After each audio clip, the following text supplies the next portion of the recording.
Hello and welcome back to Typical City. What a seismic game of football that was at Stamford Bridge, finishing 4-4. Arguably one of the greatest Premier League games ever. Some are already putting it that high on a pedestal to talk about it as one of the classic Premier League games of football. And it really was incredible. There was so much to dive into, so much to analyse. And that is what I'm going to be doing in this video, diving deep into, was it a case of City's frailties at the back, lack of quality in defence, or the same can be said for Chelsea because both teams scored 4, or was that a case of attacking brilliance, or was there tactics involved that really nullified City's play, or was there just pure mistakes? There was all of it, really, everything. There was plenty of everything. There was so much to talk about. But the place I really want to first start is that penalty, and what seems to be an already decided that it should never have been a penalty. I'm confused by that, really, because I think it was a penalty, but why people are saying it wasn't is because it's not always given. And I understand that. The consistency is what people are asking for. And that's an absolute point. You know, they genuinely have a point when they say that, because if it doesn't get given next week, you're crying saying, well, why was Haaland given a penalty for the Cucurella pull? But by definition of what happened in that particular scenario, that is a definite penalty. A definite penalty. You just want to see that consistency now. That has to be maintained at that level. So let's look at these pictures here I've got for you. Straight away, you can see Erling Haaland has no intention of pulling Cucurella. There's only one player who's got his eyes on the ball, and Cucurella's focusing on Erling Haaland. He's the only one with his hand on his shirt. Moving on to the next frame, Haaland saying, get off me. What are you doing? Stop manhandling me, you heathen. Get off me. Same again, pushing him away. This time Erling Haaland's got hold of his shirt, but you can see the number 9 is now being pulled and wrapped around Erling Haaland's right shoulder. So again, there's only really one pulling, but the fact that they've both got hands on each other sort of cancels each other out potentially. This point, Haaland's let go. He has let go. The ball's on its way into the box. Haaland's let go completely of Cucurella. Cucurella's panicked. You can still see Erling Haaland's shirt being pulled by Cucurella's left hand.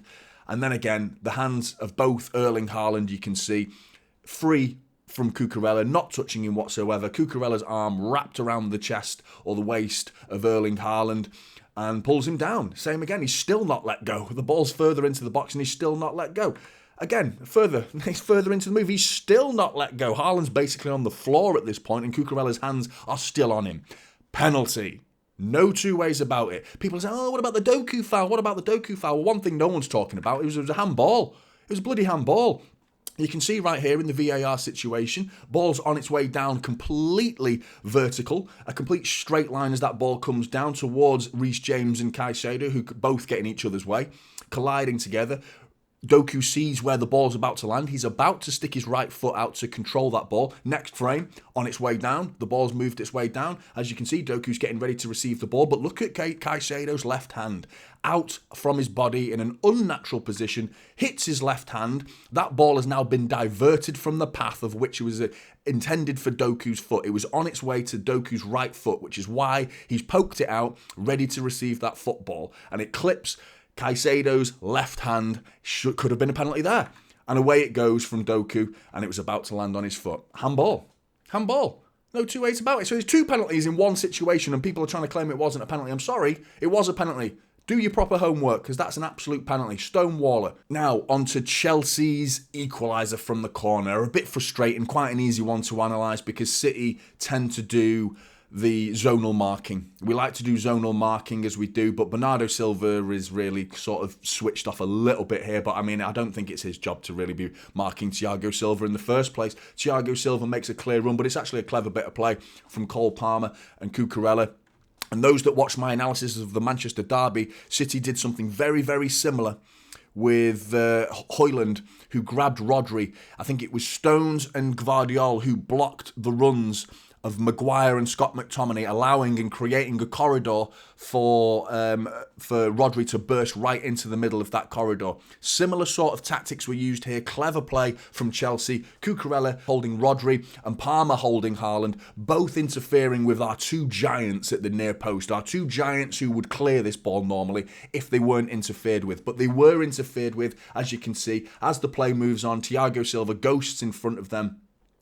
Haaland's been drawn back. He can't get in front of the ball. Rodri's being pulled by Cucurella. Not that much of a foul, to be honest. A little bit of 50-50 because Rodri was pulling Cucurella just before that. It was a clever play from Chelsea. City were just done by a bit of clever tactics there from something straight off the training ground of Chelsea's training ground, and they deserved that goal. I thought they fully... it was a typical zonal marking that went wrong for Manchester City. Now on to Chelsea's second goal, which, again, this is a case of we're going to get onto the mistakes later. It's going to be a tough watch, City fans. You're going to have to bear with me. Some of this later is going to get hard to watch this.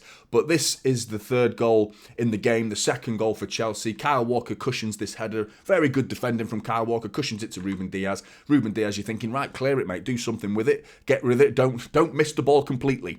He misses the ball completely, and it goes to Enzo, who then sends the ball out to Cole Palmer. They're in trouble at this point. Now you move on to the next mistake into the move. Was Gvardiol at fault? For me, this is a poor pass from Cole Palmer, and his luck from Cole Palmer, because that ball right there, there's a gap between Diaz and Gvardiol. That ball needs feeding into that gap that you can see there. Big gap, and he wants to put it right between them. Instead, he skews his pass a little bit and gets it far too close to Gvardiol. Gvardiol's expecting this. Next frame, move on. You're thinking, right, okay, if he feeds that into the gap, instead he fires it at Gvardiol and gets lucky with a ricochet, because that pass has got to come through that gap there rather than onto the heels of Gvardiol, and he gets lucky, Cole Palmer, because it was a poor pass. There was an easier channel for it to go into, and Gvardiol's turned his back to the ball in anticipation of Reece James's run, because he's got to sprint back towards goal and beat Reece James to the ball. He does that, but it's just a lucky ricochet, and as you can see, it moves on to clips off his heels, and Reece James is in, who crosses the ball for Raheem Sterling to make it 2-1.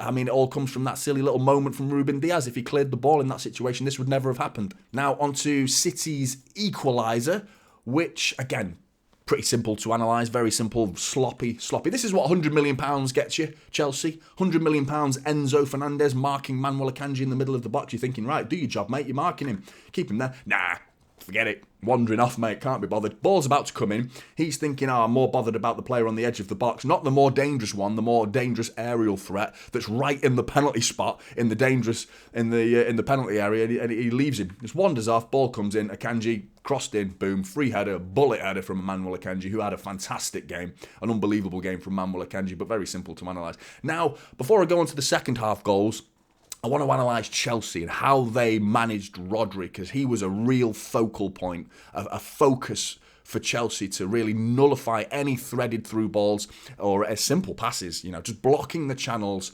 to Rodri. So as you can see here, from the first frame, Conor Gallagher did a number on him. It was a fantastic performance from Conor Gallagher. Immediately you can see his positioning in front of Ruben Diaz, but in front of Rodri as well, preventing that simple ball into Rodri. Diaz has got to go back to Edison. Again, Conor Gallagher, right, forget Diaz. He's not interested. He could go and mark Diaz here and prevent the simple ball to Diaz. Diaz isn't the threat. Rodri's the threat in our build-up play. You don't want to let Rodri receive that ball down the middle of the pitch. Diaz, they allowed him to have the ball all game because they trusted that he would make mistakes, and he did make mistakes. I don't think in future he'll make mistakes. I think he's a good enough ball player to rectify these type of situations and perform better than that. But they hung the hat on the idea of stopping Rodri, and it worked.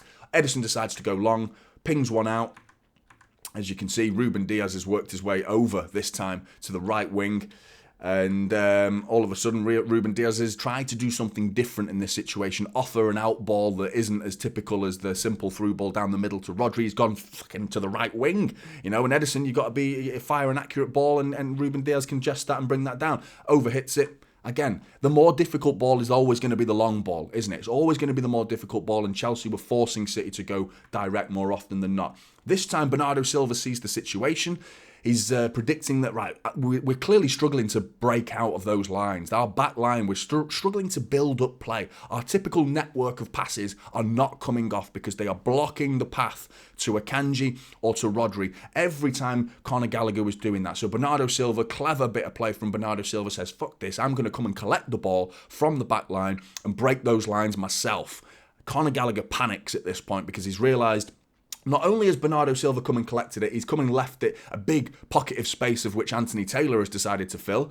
And Akanji is the main threat here because Conor Gallagher's panicking. He's obviously leaning towards Rodri because he knows that if that ball goes to Rodri, they're in trouble. But he's pointing towards Akanji because he knows there's two threats around him now. And Bernardo Silva coming in to collect that ball has created that possibility to pass it to either of them and pass it to Akanji. Akanji turns into that pocket of space that Bernardo Silva has left. Conor Gallagher panics, pulls him down, free kick City. So there was ways out, and that's a good sign for Manchester City. That's a good start because that's clearly like we have other options. You know, teams can come up with plenty of ploys, but we're already one step ahead. You know, we're thinking ahead and we have other options in building up and coming out from the back. And Bernardo Silva did really well in thinking like that and clearly was under instruction to do that as well, which was good. Same again. Let's have a look at this one. Ruben Diaz, plenty of space, not even bothered. You know, look at Conor Gallagher there. He's got his one eye over his shoulder, protecting Manuel Akanji. You've got Nicholas Jackson in front of Rodri. So Ruben Diaz is thinking, I've got who am I going to pass it to here? I've got Kyle Walker as a simple ball out here. Sterling's got one eye on him as well. I've got to go long. Go long he does. Ball's cleared by Reece James, and Reece James meets the header and clears the ball. Same again. Ruben Diaz with the ball. This time Rodri's thinking, right, I'm going to burst into that gap there, offer a run. If Ruben Diaz is quicker with his pass, that ball through the gap between Nicholas Jackson and Conor Gallagher is on. Rodri sprinting into that gap. Too slow, Conor Gallagher gets in front of him and steps in, and Rodri's clearly pointing at his feet saying, why didn't you pass me that ball? Because Conor Gallagher was really good at closing those gaps throughout the game. And it was a really good performance from Conor Gallagher. It nullified Rodri, and in particular our build-up play was destroyed by Conor Gallagher. And we need to be more accurate with the long balls because we were forced to go direct at times, and it worked at times. It worked. Now, at the other end of the pitch, when we're trying to stop their play, Rodri was drawn further forward. Here you can see the press is doing okay. Everyone's got their man in this situation. Haaland's got one eye on Disasi, also closing down Sanchez. Alvarez got one eye on Thiago Silva. Foden's got one eye on Cucurella. Rodri's got one eye on Enzo. And Bernardo Silva's thinking about Caicedo there. You've got Conor Gallagher and Cole Palmer, who's just about to enter into shot. And then Doku, who really should have come across and recognised the speed, the space rather, for Cole Palmer, who comes across and it's too late. Cole Palmer turns. But this has all come from Rodri's high press. That massive gap behind Rodri because he's worried about pressing, and the high press. We got City'd, if that makes sense. City's tactics are exactly this more often than not. Filling the pockets behind the press and sometimes going direct against teams that offer a high press. And Chelsea did really well. They did really well. Cole Palmer and Sterling filling those pockets behind Rodri or alongside Rodri. It worked. So when City do get into a pressing situation where we're under siege and we're under the press from Chelsea, this is what we can do. This is another option to City and our build-up play and how we can get past a high press. Chelsea are all set in a good position, but one long ball from Bernardo Silva right down by our own corner flag. Erling Haaland pulling into that pocket of space almost in that number 10 role. Really good number 9 play from Erling Haaland. Fired into him. Caicedo stepped up a little bit too early there. Made himself a little bit vulnerable to Erling Haaland spinning him. He does spin him, turns him beautifully, lays in Alvarez. Alvarez doesn't admire his pass to Phil Foden, presents an offer for himself and says, I'm going on the overlap, mate, join me, pass it to me, and I'm going to cut that ball across the face of goal for Erling Haaland to make it 3-2 just after the half-time whistle. Really good move from City, and another idea that we can go direct once in a while if we are under siege, and something we're probably going to face against Liverpool as well as Spurs, and other teams as well are going to try this high press now, but we can go direct, but it requires accuracy, it requires precision, and really good hold-up play from number 9, Erling Haaland. Then Chelsea's goal, third goal, they do exactly the same. It's so frustrating. We've been done by our own tactics. Again, the exact sort of tactics I've just spoke about in terms of going direct. Here, Chelsea are going to Mudryk, who's just entered the pitch. And again, City's high press, they were all pressed up. You can see the line of 4 there, all trying to press and prevent Chelsea from getting out. But instead, one long ball to Mudryk, who's keeping himself as wide as possible. And they're in trouble here at this point. But this is a situation, again, Rodri needs to switch on in this situation and understand Phil Foden's tracking back and Kyle Walker's got his man. Ruben Diaz is coming across to cover Nicholas Jackson's run, or is it Caicedo's run? And Akanji then, moving on to the next frame, Akanji then comes across to Nicholas Jackson. Rodri here has come across way too early. In this situation, you allow Kyle Walker to be the defender that he is. Mudryk's going to struggle to beat Kyle Walker, like every defender's going to struggle to beat Kyle Walker. Foden's also getting back. In this situation, Rodri coming across, he has to allow Kyle Walker to do his thing. Instead, coming across has left a big pocket of space. The ball is worked its way across the pitch into Conor Gallagher. Rodri's now well out of position. Conor Gallagher, with all the space in the world, fires a shot in. Now you can point the finger at Ederson a little bit because that shot comes in. You're hoping at this point Ederson parries it away from goal instead of sending it straight back to where it came from, into the path of Nicholas Jackson. But that shot should never have been coming in. If Rodri doesn't go across the face of goal, allow Kyle Walker to do his thing, that shot never happens because Rodri stays in that position and protects the centre of the pitch of where Conor Gallagher drifted into. That goal would never have happened. Now, there's no analysis for City's fourth goal because it was a wonderful bit of fast footwork, really fast passes being bounced off all the City players, one-touch football with Erling Haaland and Kovacic in particular, who came on and offered a threat going forward in this particular goal. It was really fast footwork with Foden into Haaland, into Kovacic, back to Haaland, shot from Kovacic, and then a very lucky ricochet and deflection off Rodri's long-range shot finds its way into the bottom left-hand corner. Bit of luck, bit of good play. Maybe we deserved that luck from the play that came before it, but still not much to actually analyse. But then on to Chelsea's fourth goal, the penalty. Infuriating to watch this because, again, we've seen it all game. Rodri's isolated once again. You can see Disasi receiving the ball. Sterling and Cole Palmer either side of Rodri, filling those pockets either side of them. If the double pivot had worked in this situation, Kovacic had to press in this situation because there was no alternative. Having to press has caught him out of position again, leaving Rodri isolated with two players either side of him. The ball is worked into Sterling, panic stations kick in. The domino effect of one player having to come across makes another player have to come across and then another player have to come across. In this case, Akanji steps forward as he should because you can't allow Sterling to get into the penalty area for fear of giving away a penalty, even though we ended up doing that anyway. But Sterling's the danger. Do not allow him to get into the penalty area. Akanji presses. Diaz has got, I think it's Nicholas Jackson's run, cutting across him, or is it Caicedo's run, running across him. There's a really good run. Ruben Diaz has followed the run. Kyle Walker arguably needs to get back quicker. I mean, we're talking, 91st minute of the game. He's knackered. A fresh Brozier's just entered the pitch, fresh legs, and he finds that pocket of space behind him. Sterling finds him really well. At this point, Ruben Diaz is trying to get his blocked across. Could Kyle Walker have been allowed to do his job? Could we allow Ederson to take see if he can save it potentially?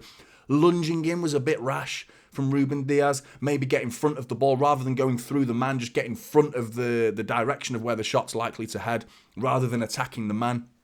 I mean, Ruben Diaz is doing what he can there in that situation, but it's a domino effect of one player being out of position. The knock-on effect that it had throughout our team caused this moment of chaos. It was chaos. It really was, and then frustrating the fact that we couldn't get to the end of the game after just taking the lead. But anyway, now I wanted to show you the mistakes, just the really simple stuff. And Ruben Diaz fans, brace yourself. Brace yourself, because this it's not a pretty watch. Rodri's probably included in this as well. But here you can see Ruben Diaz, simple ball. Again, Akanji's blocked. Conor Gallagher's got one eye on Rodri, as you can see. Ruben Diaz thinks, oh, there's Bernardo Silva in a nice little pocket of space. I'll just dink that to him. Dinks it to him, underhits it straight onto the head of Cole Palmer. Very, very simple stuff. Dinks and heads it away, and Chelsea are away. Again, Ruben Diaz receiving the ball. Kyle Walker down the right side. You're thinking simple ball to Kyle Walker. Alvarez is trying to fill that pocket of space, but Enzo Fernandez predicts that run. Ruben Diaz can see Alvarez and Enzo Fernandez in this situation. It's such a hospital ball. He's putting him in hospital. Alvarez has no chance of receiving this ball because of the press from Enzo Fernandez, but Ruben Diaz thinks, I'll give it you anyway. Gives him the ball. The press is continued from Enzo Fernandez, and he nicks it off Alvarez, and away go Chelsea once again. The ball should have just gone straight to Kyle Walker. Simple ball in that situation. Then Ruben Diaz received the ball. Kyle Walker's just cushioned it down to Ruben Diaz. Ruben Diaz, I'm not sure what he's thinking here. I think he's looking for Phil Foden or Alvarez, who's being marked by Cucurella. Tries a little dink down the touchline, but instead boots it off Rodri's face. This time Rodri receiving the ball, surrounded by Chelsea players, tries a little 5-yard sideways pass to Jack Grealish, intercepted by Raheem Sterling. Very simple stuff. Panic Station steps in again. Really good interception from Raheem Sterling, who had a very good game in fairness to him. At this point, you're thinking, right, let Gvardiol do the defending. Rodri, you stay with Gusto. And instead, the ball's worked to Gusto, who's free as a bird, gets his shot away and thankfully balloons it over the bar. But Rodri should have, because of one mistake, he tried to rush in to rectify that mistake and makes a second mistake by not allowing Gvardiol to do his defensive work and stay with the runner gusto in that situation. But again, it was just a case of panicking.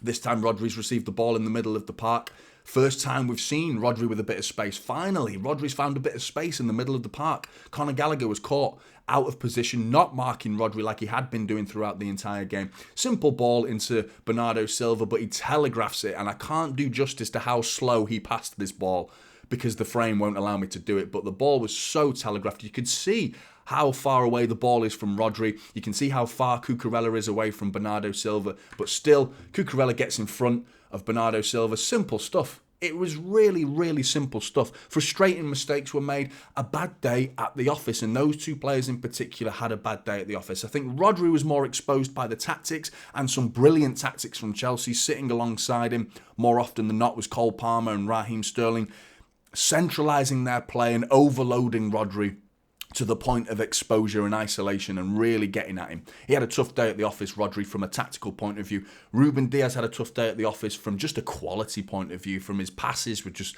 too many were going astray and too many simple things he was getting wrong. But Blues, what do you think about the analysis? What stood out to you? What was the real focal point for why we were able to score 4 goals and why Chelsea were able to score 4 goals? What went wrong? What went well in the game? Get your comments in below. I really want to hear them. Like and subscribe. Typical City is the channel, and I'll see you in the next one.